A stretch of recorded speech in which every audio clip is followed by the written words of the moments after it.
মমতা বন্দ্যোপাধ্যায়, তৃণমূল কংগ্রেস এবং অভিষেক ব্যানার্জির আন্দোলনের ফলে এটা আপনি 2014 সালে চালুই বা কেন করলেন, আর কেনই বা এখন এসে বন্ধ করছেন? এক।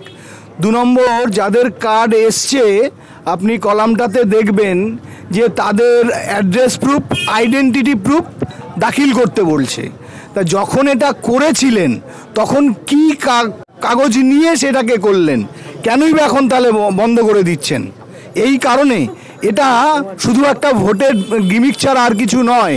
পরবর্তীকালে আপনারা যে এটা মানে বিশেষ করে বিজেপি সরকার যেটা আবার চালু করবে ভোটে জেতার ফলে মানে পরে, সেটা আমাদের জানতে বাকি নেই। ওই কারণে আন্দোলন আমাদের মমতা বন্দ্যোপাধ্যায় চালিয়ে যেতে বলেছে। যতদিন পর্যন্ত একটা মানুষের গায়ে আঁচ পড়বে ততদিন পর্যন্ত তৃণমূল কংগ্রেস রুখে দাঁড়াবে। আপনি মেনে নিচ্ছেন যে বিজেপি সরকার ক্ষমতায় আসবে? না না না, আসতে পারে। দেখুন, সারা বাংলা জুড়ে এটা হচ্ছে তা নয়, সারা ভারতবর্ষের আসাম কি হয়েছে দেখছেন, যে মুসলিমদের বাদ দেবে বলে অজুহাত তুলে ডিটেনশন ক্যাম্পে 3 লাখ হিন্দু ওখানে আছে যারা রিফিউজি। তাহলে উদ্দেশ্য কী ছিল? সারা বাংলা দেখাচ্ছে আমরা হিন্দু হিন্দু সারা ভারতবর্ষে, কিন্তু আসামে ডিটেনশন ক্যাম্পে 4 লাখের মধ্যে 3 লাখ হিন্দু। তাহলে উদ্দেশ্য কি তাদের? উদ্দেশ্যটা সৎ নয়। উপরে যেটা বলছে সেটা কাজে দেখাচ্ছে না। এখানেও বলেছিল যে মতুয়া সম্প্রদায়ের পাশে তারা থাকছে, মতুয়াদের একজন মন্ত্রী আছে, কিন্তু আধার কার্ড যাদের বাতিল হয়েছে তার 90% মতুয়া সম্প্রদায়ের, পূর্ববঙ্গীয় থেকে আসা।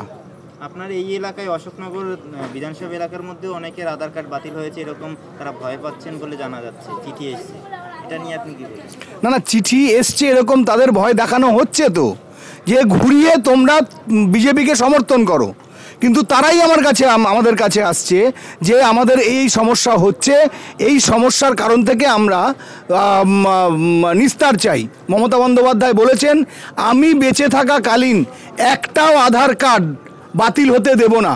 যাদের আধার কার্ড বাতিল হয়েছে তারা যদি মনে করে, তাহলে মমতা বন্দ্যোপাধ্যায় একটি আধার কার্ডের সমতুল্য কার্ড তাদের হাতে তুলে দেবেন, যে কার্ডটা দিয়ে সমস্ত পরিষেবা পাবে। 10 তারিখ ব্রিগেডের ডাক দিয়েছেন অভিষেক বন্দ্যোপাধ্যায়। আজকে যাদের নিয়ে যে বিষয় নিয়ে আধার কার্ডের যে ইস্যু নিয়ে আপনারা সমাবেশ করলেন, পথসভা করলেন, সেই সব মানুষদের কি সেই ব্রিগেডে নিয়ে যাওয়ার পরিকল্পনা? নিশ্চয়ই, আমি এটা বলবো, আমাদের মিনাজুদ্দিন আছেন, তাকে বলবার জন্য। হ্যাঁ, অবশ্যই। যাদের আধার কার্ড ইতিমধ্যে চিঠি পেয়েছে তারা তো উৎসাহিত, তাদেরকে অবশ্যই আমরা 10 তারিখে ব্রিগেডে। উৎসাহিত কি আধার কার্ড বাতিল হওয়ার জন্য উৎসাহিত? না, আধার তা কি হয়, যারা যাওয়ার জন্য, মিটিংয়ে যাওয়ার জন্য, মমতা ব্যানার্জির আন্দোলনে সহমত হওয়ার জন্য উৎসাহিত, যে তারা ঠিক জায়গায় মমতা ব্যানার্জি আন্দোলনটা করছে, এই জন্য উৎসাহিত ব্রিগেডে যাওয়ার জন্য। বিরোধীদের তরফ থেকে বারবার দাবি করা হচ্ছে যে সন্দেশখালী একটি ঘটনা ঘটেছে, সেই ঘটনাকে ধামাচাপা দেওয়ার জন্য তৃণমূল সরকার বা তৃণমূল দল বারবার একটা ইস্যু, চোপড়ার শিশু মৃত্যু, আধার কার্ড বাতিল, এই ধরনের ইস্যুকে সামনে। এগুলো সাধারণত বিজেপি বা বিরোধীদেরই কাজ।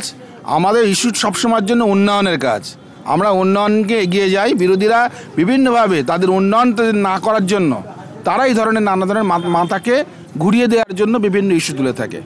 তৃণমূল কংগ্রেস সবসময় উন্নয়নের সাথে, সাধারণ মানুষের সাথে, খেটে খাওয়া গরিব মানুষ, নিম্ন মানুষের জন্য কাজ করে।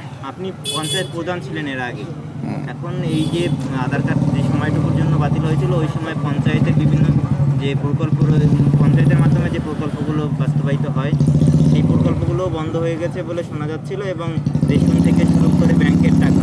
তো আপনি পঞ্চায়েত প্রধান ছিলেন, আপনি এইভাবে প্রশাসনিক দিক থেকে এটা কীভাবে দেখছেন? দেখুন, মমতা ব্যানার্জির আন্দোলনের ফলে আমরা তৃণমূল কংগ্রেস পথে নামার কারণে এই মুহূর্তে যে অ্যাক্টিভেট প্রক্রিয়াটা চলছিল সে কিছুটা আবার আপডেট হয়ে গেছে সাময়িকভাবে। যেটা আমাদের কলিগ বললেন, সাময়িকভাবে আফটার ইলেকশন যদি নাকি বিজেপি গভর্নমেন্ট আবার প্রতিষ্ঠিত হয়, সেক্ষেত্রে কিন্তু এটা পার্মানেন্টলি ডিঅ্যাক্টিভেট হবে। তার জন্যই আমাদের এই আন্দোলন, এবং সাধারণ মানুষ যাতে বিপদে না পড়ে তার জন্যই আমাদের প্রতিবাদ সভা। আপনি সংখ্যালঘু শ্রেণীর প্রতিনিধিত্ব করেছেন, জনপ্রতিনিধি হয়েছেন।